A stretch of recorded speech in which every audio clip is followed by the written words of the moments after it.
पवन digital recording studio Bakhtiyarpur Patna. पढ़े जाही फतुहा बाजारवागे छाउरी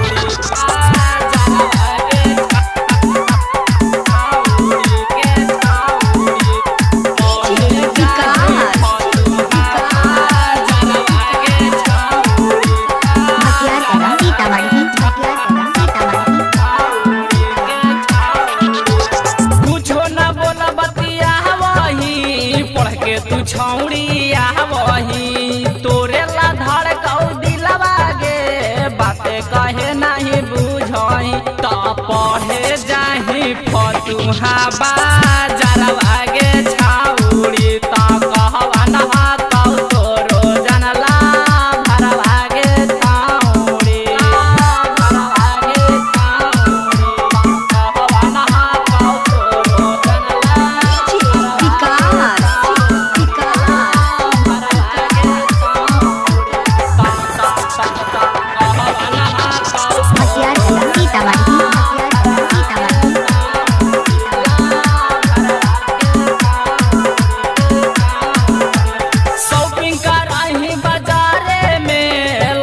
कहो तोरा बाहरे में जवानी के चीजे गोटाइला बा खिला देना छौड़ी कुमारे में खिला देना छौड़ी कुमारे में कुमारे में शॉपिंग करही बाजारे में लइकन कहो तोरा बारे में जवानी के चीजे गोटाइला बा खिला देना छौड़ी कुमारे में तो कैसे कइले गाऊ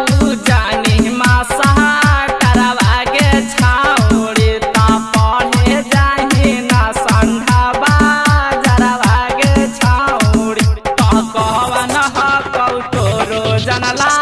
भरवा गे छाउड़ी त पढ़े जाही तेला मरबा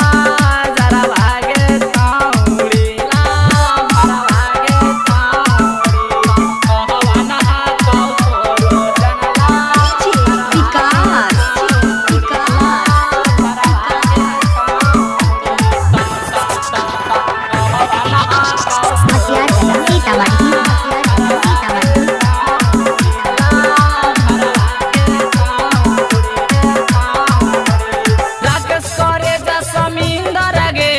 कहू तोरो बारे में पवन से दिल लगोइनी गे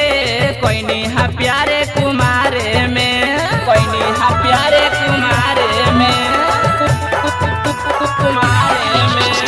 राकेश करे जा समिंदर गे कहू तोरो बारे में पवन से दिल लगोइनी गे कोइनी हा प्यारे कुमारे में रजपरे में के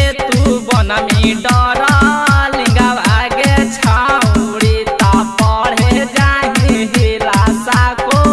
चिंगवा गे छाउड़ी त कहवा नहा कौ तोरो जनला